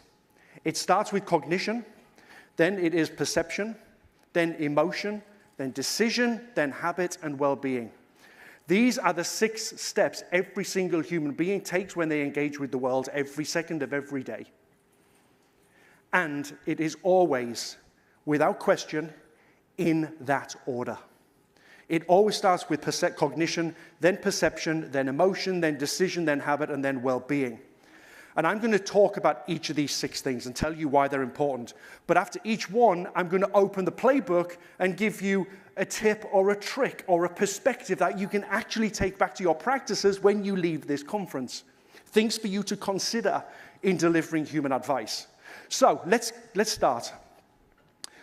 We start with cognition. Now, cognition, in essence, is just this. The brain is on. The engine up here is turned on, and it is ready to engage with the world. Now, the human brain, and I will not geek out on you, I promise, but the human brain is possibly the most amazing thing that we have ever discovered. It lives its life in perpetual darkness, locked inside your skull. And all it does is reads electrical signals. That's it. But it's absolutely fascinating and immense in its scale. 85 billion neurons, the little wires that are taking the electrical signals, 1,000 trillion synapses, the gaps between them. And those strands are called axons, and there is about 100,000 miles of them, enough to go around the world a couple of times. And at any given moment, if you can plug an electrical wire into the human brain, there is enough electricity being naturally generated by the brain to turn on a light bulb. And everything happens under the hood of consciousness. We have no idea what's going on. Your brains right now are firing at an incredible speed, taking in all of this information and processing what you are hearing. David Eagleman is one of the world's leading neuroscientists, and he said it all happens under the hood. He also said something quite amazing. He said if you take just 1 cubic centimeter of human brain tissue, there are more connections in that cubic centimeter than there are stars in the Milky Way galaxy. Just process that fact just for a second. All happening up here. And what's amazing about the brain and how it works is I've just thrown a lot of information at you very quickly. It actually took your brains on average 30 seconds to process everything that I've just said. It just gets it. It can do that. It can take all of these electrical signals and just make sense of the world. So cognition is step number 1. The brain is turned on. It is fired up. It is ready to go. We move to stage number 2. Cognition moves into perception. My favorite one of all 6, if I'm allowed to have a favorite one. Perception, in essence, is we are taking in data and we are making sense of the world. And we take in data through our main senses: sight, touch, smell, taste, sound. And for a human, we trust our sight more than anything. And yet the reality is, hearing is actually the most accurate sense that we have. The words leaving my mouth right now are entering your auditory cortex. The data is being processed, and you are understanding the words that I'm speaking, and it takes about 20 milliseconds to do that. It's so quick. By the way, anybody who has a dog, what's a dog's most preferred sense? Smell. Every animal in the animal kingdom all have their own preferred sense when it comes to engaging with the world. We also take in data from our internal organs. So I'm standing here thinking, oh, there's a funny feeling in my back. That's the part of my back triggering a message to the brain trying to make sense of it. But why is this important? Well, there's data coming into the engine. Sight, sound, touch, smell, whatever that is. I need to make sense of it. And in order to make sense of it, I need to anchor myself to something. And what the brain does is it anchors itself to memory. So when a bit of data comes into the engine, the brain goes, have I seen or experienced this before? And if I have, I now know what to do with that. Anil Seth, who's another amazing neuroscientist, has said of perception, yes, there's lots of data coming into the engine, but ultimately what the brain is doing is informed guesswork. It's taking in all the data, it's looking back over memory, and it's going, I know what it is, maybe I don't. It is just guessing what the information is to make sense of the world so we can move forward. If it doesn't know what the data is, it just, in essence, enters a process called pattern recognition. And it just looks at the data and it tries to make sense of the world around it. But this stage, as you will understand in literally 2.5 minutes, 3 minutes, is so important to keep in your heads when you are engaging with human beings. So if we are going back to our jobs and we want to bring this to practice, how do I do this? Well, let's open the page on the Playbook. There are multiple ideas that we deliver at Shaping Wealth on how to bring perception as a part of this process into your businesses. All I'm going to do for today, just for expediency purposes, is just tell you one. And I want you to consider this when you go back to dealing with other people and dealing with your clients. Be conscious of what you are putting in front of your client. The report, the document, the marketing article, the website. Because all it is, for their brains, is data going into the engine. So we need to be conscious of how we engage with other humans and what we put in front of them in order to help them with their financial planning processes. The third step, once we have data in the engine and we've made sense of it, we can move to stage 3, which is emotion. Emotion is, in essence, We are generating feelings based on the data that is sitting up here. Lisa Feldman Barrett, who I think wrote one of the best books, 7.5 Lessons About the Brain, she also wrote a book called How Emotions Are Made. And she says, emotions are not reactions to the world. You are the active constructor of your emotions. From the sensory input, data coming into the engine, and your memory, your brain constructs meaning and prescribes emotion. Constantly happening on the fly all the time. Psychologist Paul Ekman suggests that there are 6 human basic emotions: happiness, sadness, anger, fear, surprise, and disgust. Now here's the challenge that we have as a species. We often don't have the right word to describe the emotion that we're feeling. Anybody in this room who's been through counseling will know this. The counselor says to you how you're feeling, you say, I feel sad, and they just remain silent. Because they need you to find other words. They need you to describe the feeling. And until we learn how to bridge the feelings that we have with the words to describe that feeling, we'll always struggle. We will always stay at this high level, the Ekman level, if you like, instead of really getting to understand how we feel and how our clients feel. At Shaping Wealth, we help advisors around the world with this. We design tools. So, for example, we have designed an emotion word wheel. I'm hoping you can all read this. I get it's pretty small font. The central ring are kind of like the Ekman ring, if you like.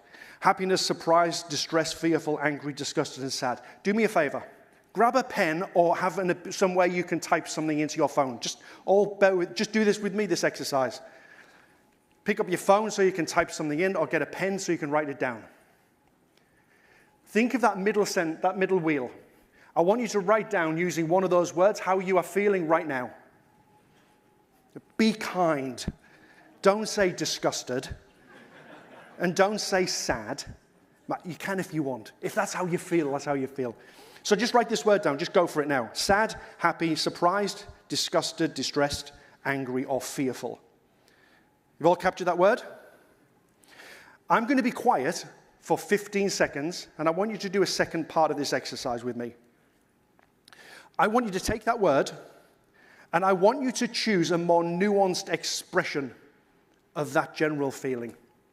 So if you wrote happy, I want you to think, what's a more nuanced way to describe actually how I feel? I'm going to be quiet for 10 seconds while you go through that exercise.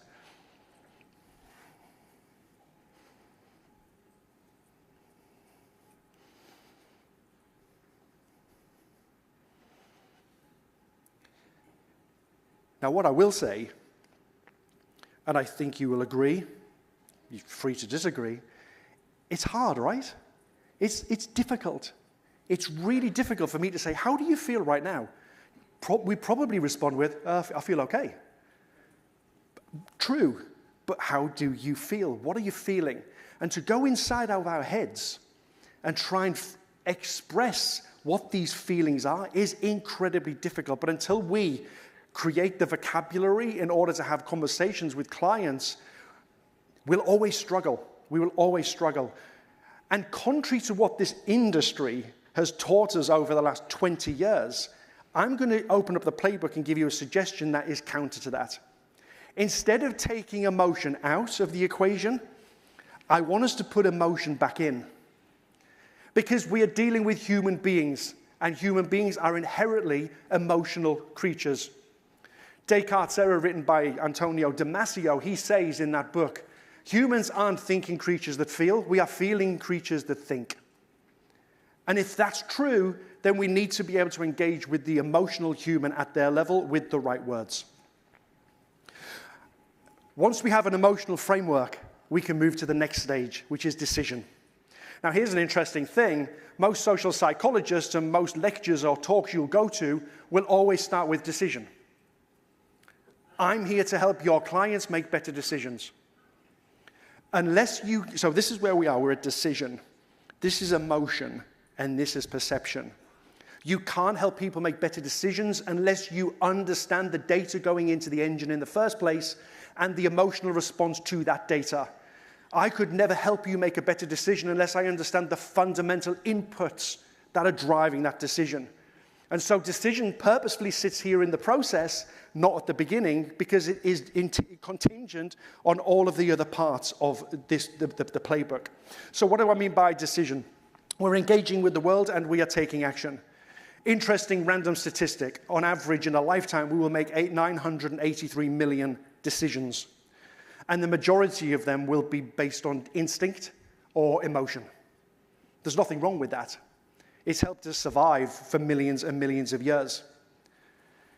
This balance between instinct, though, and slowing down is an important factor in decision-making. Malcolm Gladwell says, truly successful decision-making relies on a balance between intuition and proper deep thought. Or, going back to the beginnings of behavioral science or behavioral finance, what Kahneman and Tversky called System 1 and System 2 thinking. And understanding how to make people or help people make decisions is really quite a complicated area, but there is an abundance of information out there to help you, help clients make better decisions. One of them that I would absolutely suggest you have a look at is the Alliance for Decision Education. And they have a whole host of tools and services that give you frameworks to help people make better decisions. The one that I absolutely love is this 8-stage process here of framing the problem in the first place, or framing the decision you need to make in the first place, aligning it with my values, thinking of all my options, gathering information, predicting the outcomes, explaining why I'm going to take the action I'm going to, take the action, and then reflect back. So there is an abundance of these models out there to help you make better decisions. But the one tip I would give you as you leave here, and going back into the playbook, is if you really want to help people make better decisions, when they have made a decision, we need to encourage them to reflect on the decision, on the inputs that they used to reach the decision, and how that aligns to their overall objectives and their values. Is everybody still cool, yes? Fabulous. So that's decision. So we go towards the back end. When I now make decisions, and I can make them in a really good, powerful way, and they become routinized, I can then start to form really good habits. Now, this is an obvious statement because I know you all know what habits are. Habits are, in essence, from a neural perspective, where the human brain has a pathway that it prefers, and it keeps, and a signal just keeps getting repeated time and time again. And habit formation is an industry in and of itself. And forming habits is sometimes easy, sometimes it's difficult, but we have the most amazing biological friend on our side in the brain, which utilizes a process called neuroplasticity. And neuroplasticity, without getting too technical, allows us to fine-tune the human brain. It kind of strengthens neural pathways in a process called tuning, and if it's not being used, it gets rid of it in a process called pruning. And so the brain has the ability to help us make amazing habits, but you know what gets in the way? We do. We put ourselves in harm's way, and we don't make good decisions. If I don't want to eat donuts anymore, then I shouldn't be going to a coffee shop on a morning that bake fresh donuts. So my environment, I need to be conscious of that. I need to be conscious of what's known as self-sabotage. Me saying to myself, I just can't do it. It's too difficult.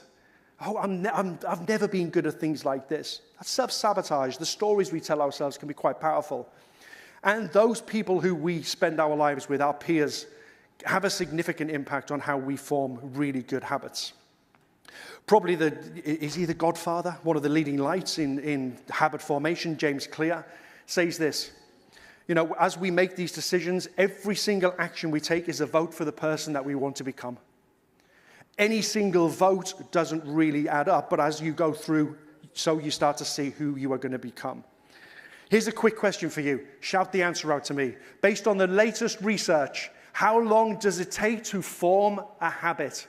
How long does it take for the brain to wire itself so that the habit is formed? 20, oh, we've got a couple 20 odds. Any higher than 20? 30, higher? Sounds like a really poor man's auction, this, doesn't it? Here's the answer. According to the latest research from the field of social sciences, it takes 66 days to form a habit. Was that 2 months? Of constantly repeating. So how do we help people make good habits? Well, I tell you what we do is we go back to that bottom section and we realize and recognize that there will be obstacles that get in people's way. And up front, identify those obstacles, name those obstacles, and help people prepare for the journey that they're about to take. And so we move to the final step.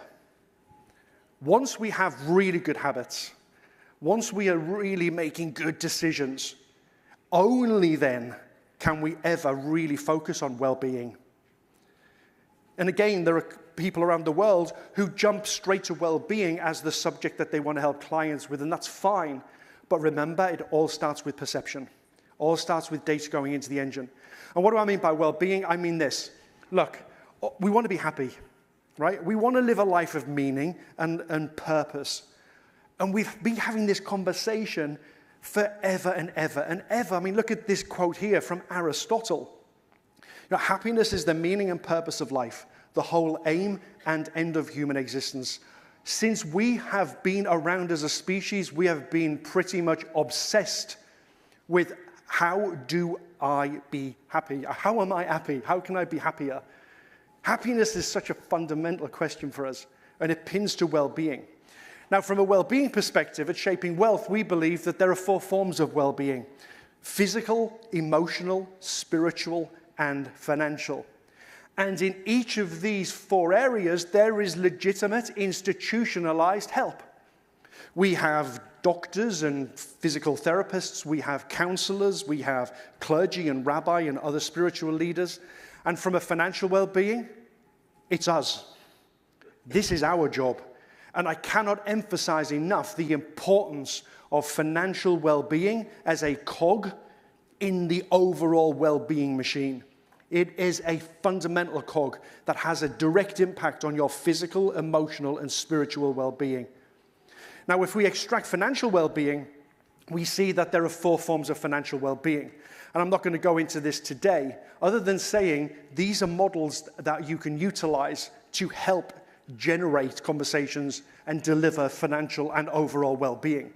There are models that you can dip into, like the PERMA model from Marty Seligman, or at Shaping Wealth, we have a 4-stage model, the 4 C's: connection, control, competence, and context. And I can talk to you more about these afterwards if you want to know more. How do I engage my clients in this conversation?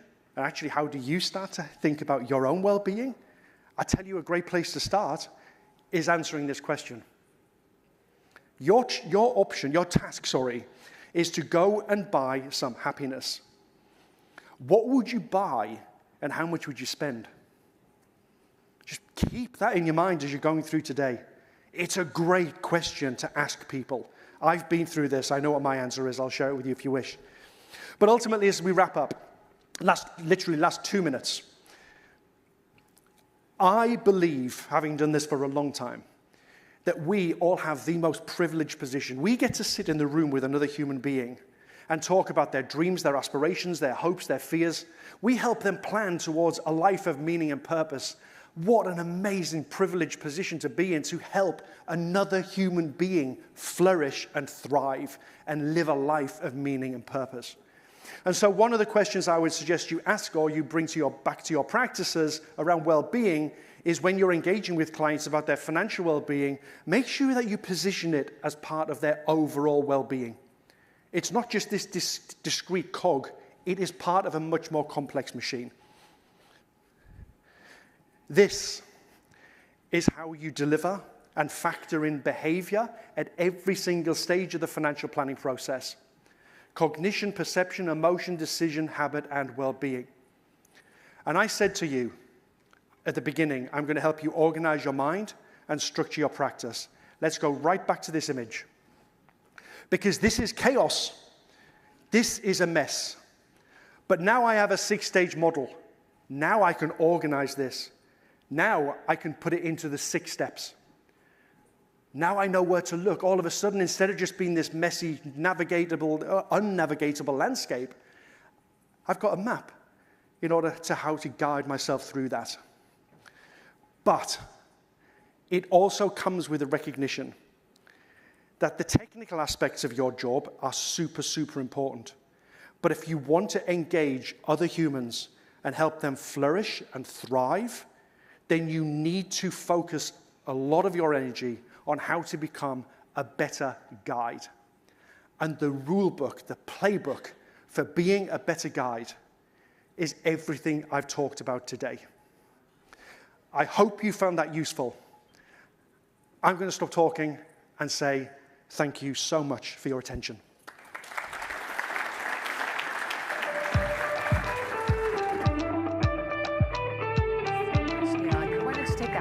That'd be great. Thank you so much, Neil. Now I'm going to welcome back to this stage Brian Portnoy. He is the founder of Shaping Wealth. He's been in the industry for a good 25 years or so. He's the author of 3 books in 14 languages, and his book, The Geometry of Wealth, is the foundation of the Shaping Wealth system. So, Brian, please come to the stage.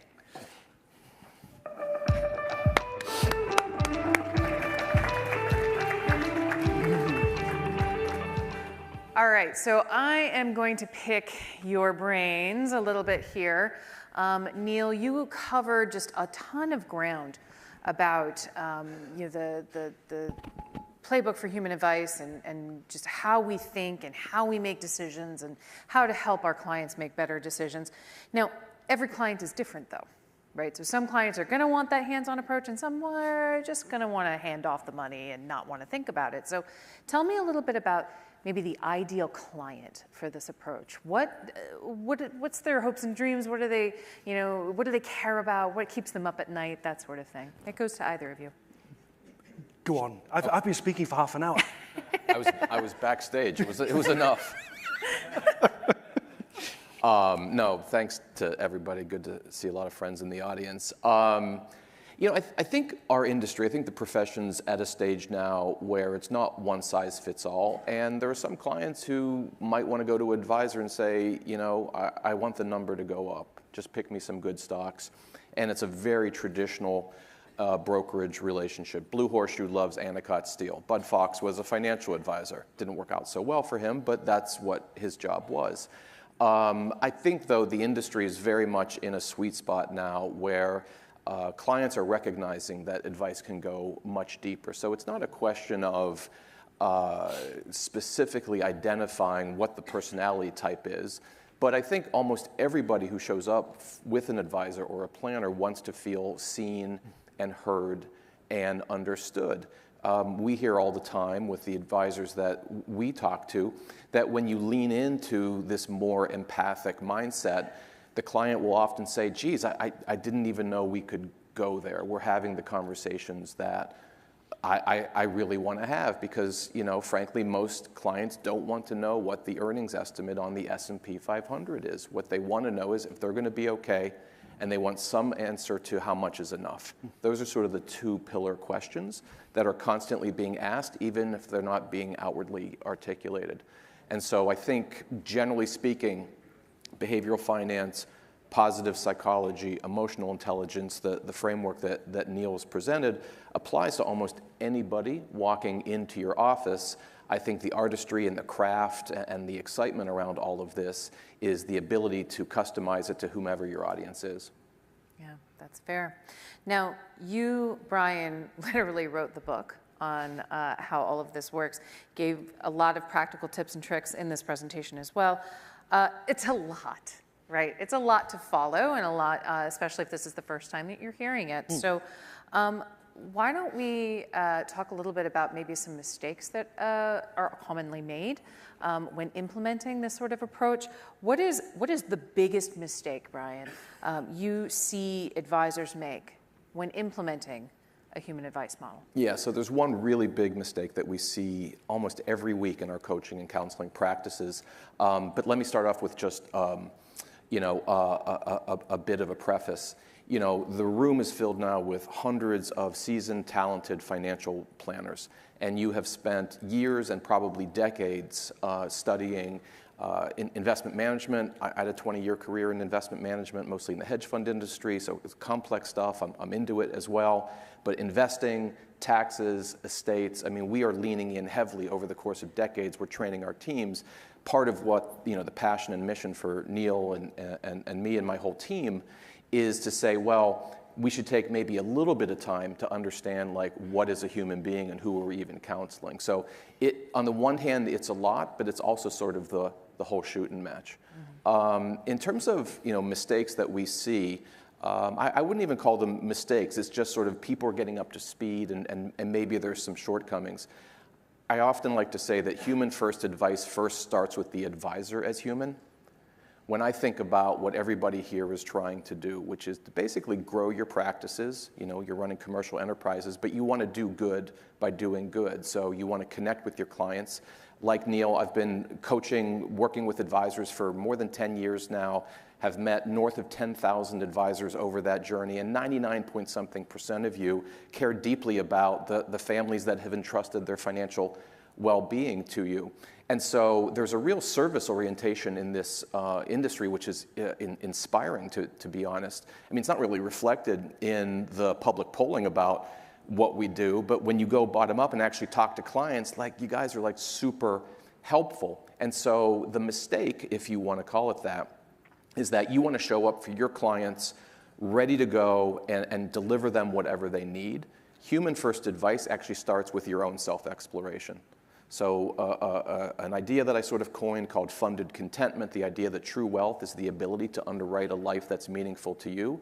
We like to say that we train player coaches in the search for funded contentment. So yes, you're coaching your players, your clients, but you yourself, of course you want a life well lived and you want to figure out the money bits to that as well. So the mistake, as it were, is that advisors want to go straight to helping the clients without going through their own boot camp, so to speak, on emotional intelligence, self-awareness, self-management, and a whole suite of skills that if you actually engage in that own journey yourself, I swear the client, when you show up for the client the next meeting, you're going to be leaning in differently. They're going to be like, wow, this feels different. I feel seen and heard because you have made your steps to do that. And the matron saint of shaping wealth is Brene Brown, and probably her most famous line is that vulnerability is the source of courage.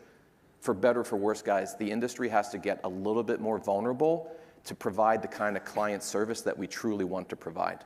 Is it a little bit like putting on your own oxygen mask first before you help somebody else put on theirs? Yeah, that's right. And we've all been on flights with our kids, and our first thought is, hell with that. I'm not putting on my damn mask.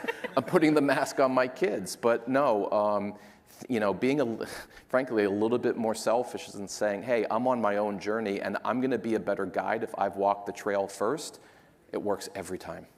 One of the things I'll add to this is, and it's not a mistake, but it's a challenge, or it's a hurdle to overcome in order to truly become a human-centric, human-first advice,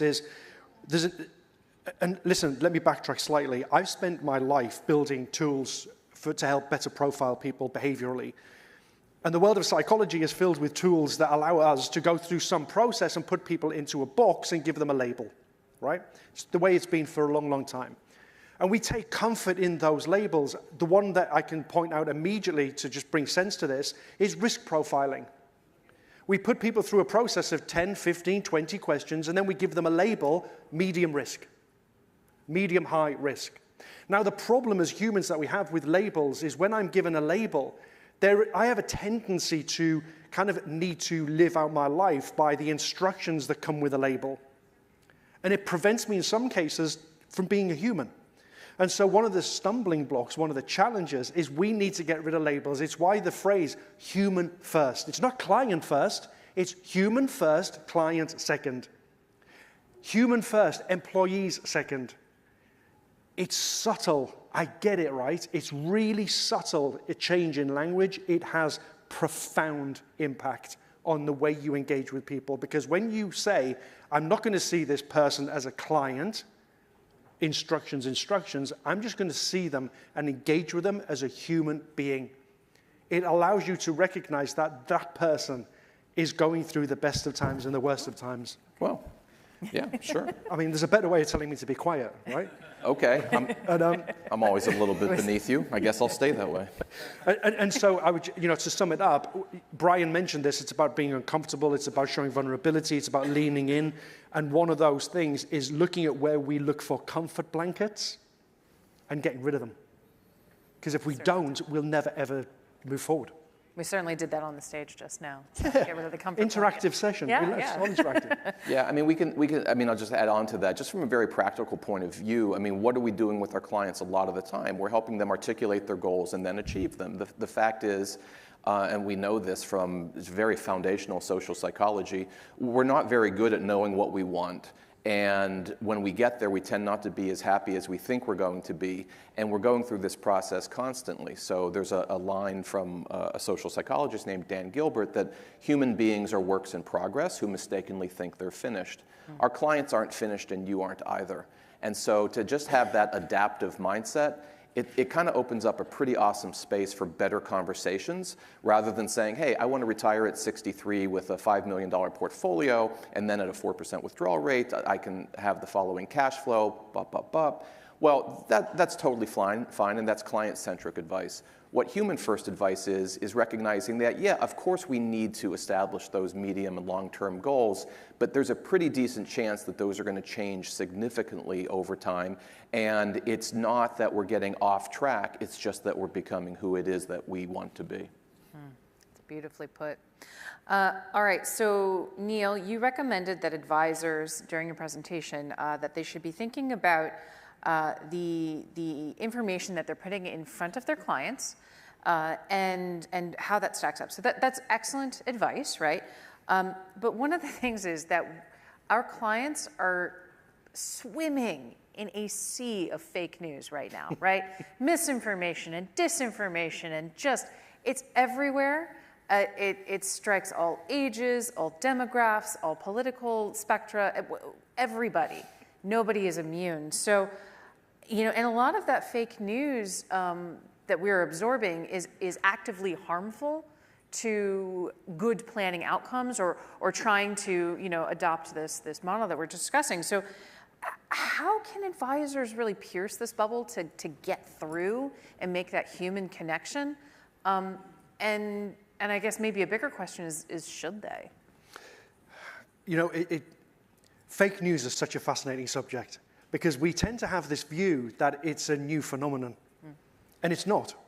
You know, there's a great story about King Charles I in Britain who sent out soldiers to take down pamphlets from walls in villages that were, in essence, full of rubbish.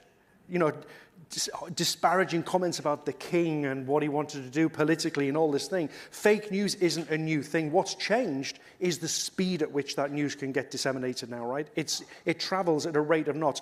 There's a great story on Twitter about a fake tweet that said there's been a car crash and it looks like it's a terrorist attack. And Harvard University did the study on this tweet, and you can track, it literally goes north of how many people shared or commented on that one tweet.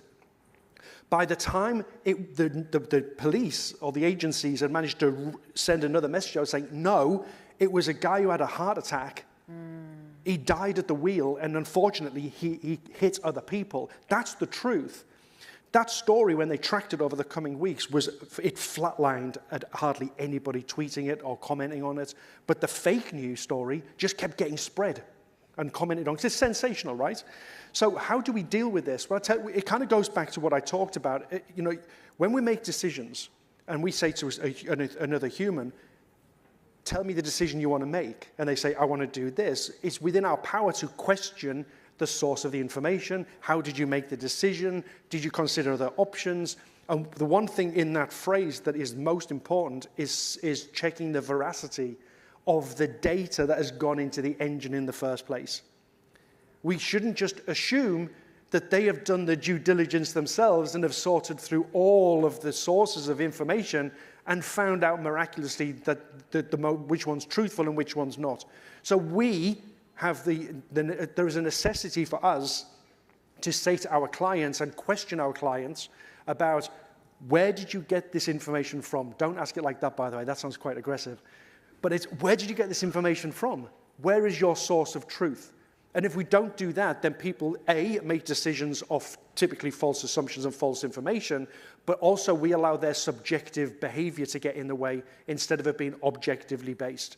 So the simple question, a simple answer, Laura, is we need to take it upon ourselves to make sure that we know the source of the information, where it came from, and why that information is important for them to then use in order to make a decision. Well, let me drill on that a little bit further, because nobody wants to be talked down to or felt like they're talked down to or therapized at by their advisor, right? So if a client, a human, walks into your office and says, I believe that unicorns in my closet are telling me what stocks to pick or whatever. I'm just picking some random idea. And you tell them, where did you get that information from? And they're going to start to get a little suspicious of not of the unicorns, but of you. So how do you make that connection in a way that doesn't turn the client off, I suppose? So I'll jump in and let's make it real, and let's talk about what we're really talking about over the next few months, which is some clients saying if Trump wins, the world's going to hell, and if Biden wins, the world's going to go to hell. Okay, that splits the room. So and that splits the clientele. So we do work with our advisory clients on this, and as you say, you don't want to be accusatory. And this shouldn't be an interrogation. We like to say that questions are an invitation, not an interrogation. And so there are very soft and subtle ways just to ask people, well, let's walk through this, okay? Tell me more about your thesis. What would the world look like if that were true? What might the world look like if that's not true? If someone else said this to you, how would you counsel them? And there's a whole stack of questions that you can ask. But, so they might come in with what you think is completely false information. You are going to turn them off if you basically say, you're acting crazy. Let me tell you the way the world really works.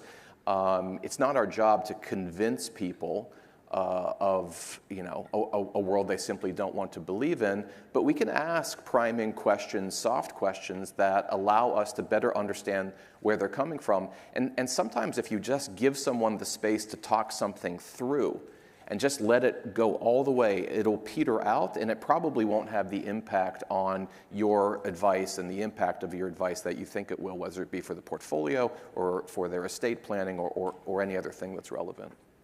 The unicorns in my closet are really going to be happy when I come back. I'd like to know which stocks they've picked. What Brian just said as well always starts with permission and seeking permission. Asking the client, can I go somewhere with you? Yeah. Because if they give you permission, they're opening themselves up to having these more detailed, not challenges, but more detailed conversations about what's important.